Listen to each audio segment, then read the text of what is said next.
របស់រាជរដ្ឋាភិបាលដែលមានសម្ដេចអគ្គមហាសេនាបតីតេជោហ៊ុនសែនជាប្រមុខប្រទេសកម្ពុជាទទួលសុខសន្តិភាពពេញលេញនិងកំពុងមានការអភិវឌ្ឍលើគ្រប់វិស័យគ្រប់ទីកន្លែងនៅទូទាំងប្រទេស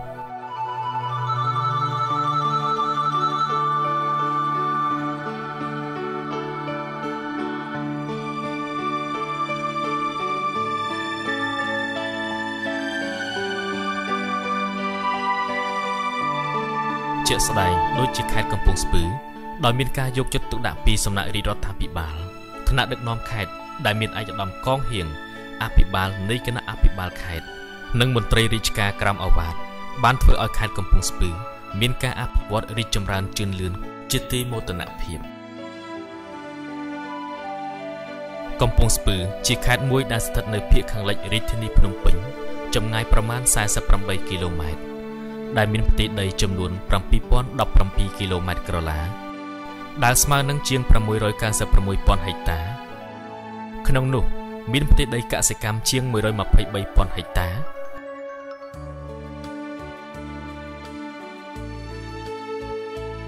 ផ្ទៃដីសម្រាប់លំនៅឋានប្រជាពលរដ្ឋចំនួនជាង11,000ហិកតា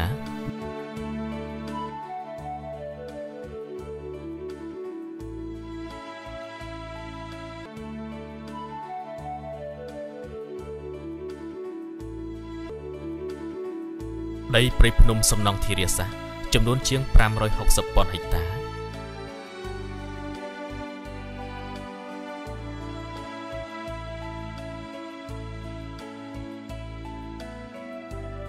និងដីនៅទំនេរចំនួនជាង408ហិកតា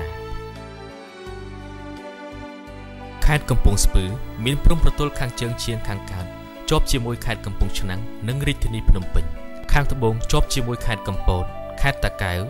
និងខាងលិចជាប់ជាមួយខេត្តកោះកុងតាមរចនាសម្ព័ន្ធនៃការគ្រប់គ្រងរដ្ឋបាលបានឲ្យដឹងថាខេត្តកំពង់ស្ពឺមានក្រុងចំនួន1គឺក្រុងច្បារមនដែលមាន5សង្កាត់និងស្រុកចំនួន7ចែកចេញជាឃុំចំនួន82និងមានប្រជាជនសរុបចំនួនជាង78,000នាក់ប្រជាពលរដ្ឋអាយុលើសពី18ឆ្នាំមានចំនួនជាង45,000នាក់ក្នុងនោះស្ត្រីចំនួនជាង24,000នាក់តាមរបាយការណ៍ឆ្នាំ2011របស់សាលាខេត្តកំពង់ស្ពឺបានឲ្យដឹងថាប្រជាពលរដ្ឋរស់នៅក្នុងខេត្តកំពង់ស្ពឺ 80% ជាអ្នកប្រកបរបរកសិកម្មក្រៅពីនោះជាមន្ត្រីរាជការកងកម្លាំងប្រដាប់អាវុធព្រះសង្ឃកុមារកម្មករកម្មការិនីនិងជាអាជីវករប្រកបរបរផ្សេងៗ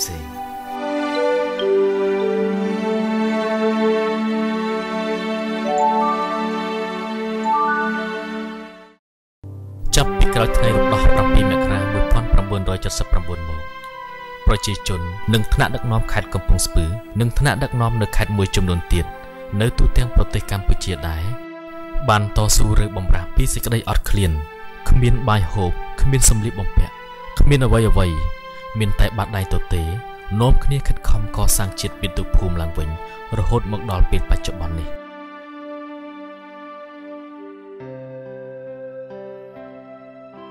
សមិទ្ធផលដ៏ធំធេងដែលខេត្តកំពង់ស្ពឺសម្រេចបានជាទឹកតាំងបញ្ជាក់ដោយជីវភាពប្រជាពលរដ្ឋមានជីវភាពធូរធារមានគេហដ្ឋានមានហេដ្ឋារចនាសម្ព័ន្ធផ្លូវថ្នល់ប្រព័ន្ធធារាសាស្ត្រមានវត្តអារាមមានមន្ទីរពេទ្យមានសេវាសង្គមគិច្ចដែលជានិច្ចកាលឯកឧត្តមកងហៀងតែងយកចិត្តទុកដាក់គិតគូរពីសុខទុក្ខរបស់ប្រជាពលរដ្ឋនិងខិតខំអភិវឌ្ឍនៅលើគ្រប់វិស័យរបស់ខេត្តតួយ៉ាងដូចជាលើវិស័យកសិកម្មតាមការចង្អុលបង្ហាញពីឯកឧត្តមអភិបាលខេត្តមន្ទីរកសិកម្មខេត្តកំពង់ស្ពឺបានយកចិត្តទុកដាក់តាមដានការងារបង្កើនផលស្រូវវស្សាដោយបានសហការជាមួយមន្ត្រីក្រមអាវ៉ាតក្រុងស្រុកនិងមន្ត្រីនៅតាមមន្ទីរជុំវិញខេត្តកងកម្លាំងគ្រប់ប្រភេទនិងអាជ្ញាធរមូលដ្ឋានបានចុះជួយភ្ជួររាស់ដកស្ទូងប្រជាពលរដ្ឋនៅក្នុងឃុំមួយចំនួននៅក្នុងខេត្តកំពង់ស្ពឺការបង្កើនផលនៅឆ្នាំ2011នេះដោយសារតែមានអំណោយផលពីធម្មជាតិបានបង្កលក្ខណៈងាយស្រួលដល់ការដកស្ទូង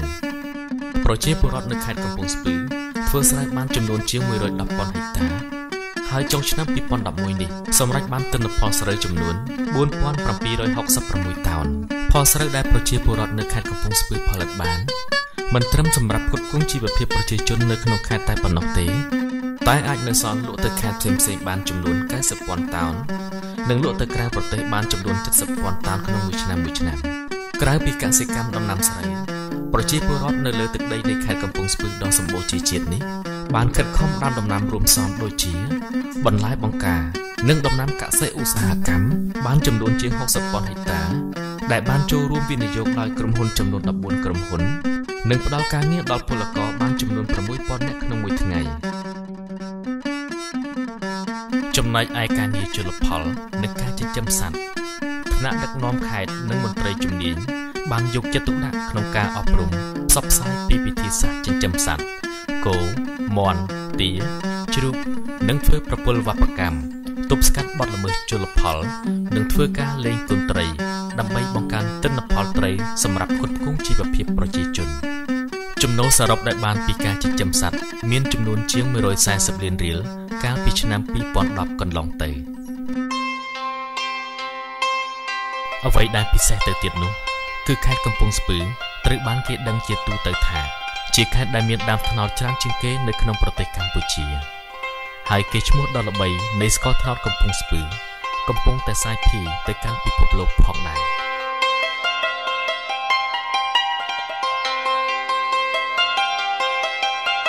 น้องมือชนะแค่กำปงสปือไอผลัดสกอตถนอดบานจำนวน12,445 ตาวน์ได้พอดอนในพอลจำนวนบานยางสันทึกสันทบดอประชีปุรอดในขนมแขกนี้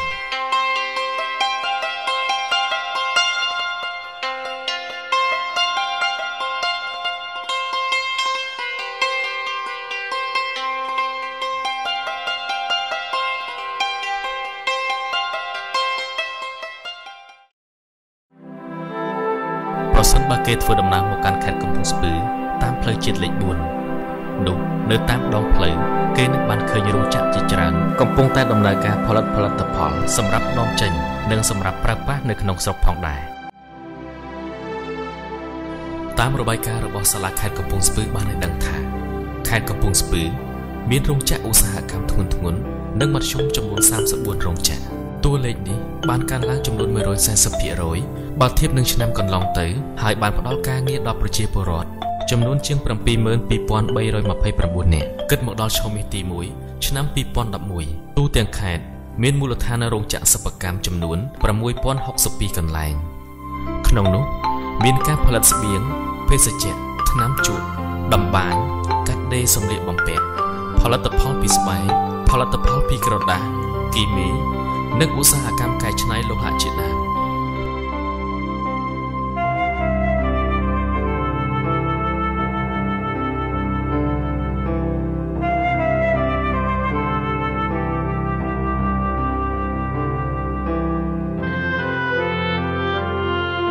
ประชาชนในตุเตียงแขกกำปงสปือมีตึกสะอาดปราจำนวน8,057 ครัวซาได้สมาหนึ่ง66.7%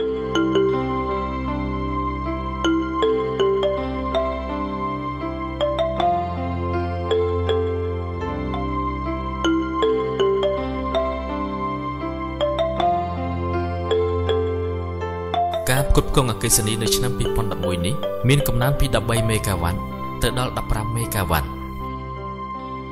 วิสัยดอมเบียนสักดานุพลระบบแคดกระปงสปือมวยตีนคือเชียวิสัยเตสจอทว่าทบัดใต้ผมเสยสมโอปรางประสานโดยจิตขาดซิมเรียบนังผมมีชนสามโดยจิตขาดแกบกอมโพดพระไซฮานุนังแคดกองกอเปิดแมนใต้แคดกระปงสปือผมบานเฟอร์เอาเนี่ยเตสจอออลไอเรียเรจมันจังหมกตุสนาแคดมวยนิเตปลุกแคดกำปงสปือบินรุมริยทานเจจรันได้อาจเตะทิ้งพิโยเตสจอจองเอาหมกตุสนาโดยเจรุมริยทานอมเปพนมเจรุมริยทานทอมจิตบินตึกตึงได้อาจเอาเนเตสจอมุยไฮเลนกำสาน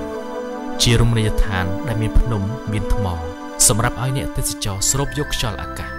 นึ่งตุสนาเตสพิบคิวสระงัดนึ่งสำระลมหายกายประกอบด้วยพาสกพิบรมนิยทานภูมิจำบอกเชียรมนิยทานเตสจอปริธานได้เตะที่เตสจอมกตุสนาตึกทะเลมุยตึกจรุกำสานตุสนาสัตสลาบ និងទស្សនាពីជីវភាពរបស់ប្រជាជននៅក្នុងតំបន់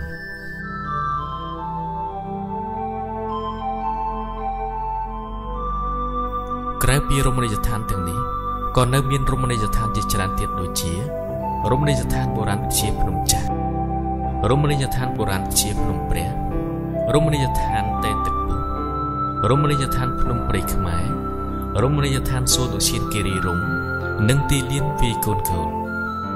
តាមរបាយការណ៍របស់មន្ទីរទេសចរខេត្តបានឲ្យដឹងថាឆ្នាំ2011នេះខេត្តកំពង់ស្ពឺទទួលស្វាគមន៍ភ្ញៀវទេសចរទាំងខ្មែរនិងបរទេសបានចំនួនជាង 196,000 នាក់កើនលើសពីឆ្នាំកន្លងទៅជាង 10% ខេត្តកំពង់ស្ពឺបានត្រៀមខ្លួនរួចជាស្រេចនឹងទទួលស្វាគមន៍ភ្ញៀវទេសចរមកកម្សាន្តព្រោះខេត្តកំពង់ស្ពឺមានសណ្ឋាគារផ្ទះសំណាក់អាហារដ្ឋាននិងកន្លែងកម្សាន្តជាច្រើនដែលបានផ្ដល់ការងារដល់ប្រជាពលរដ្ឋចំនួន758នាក់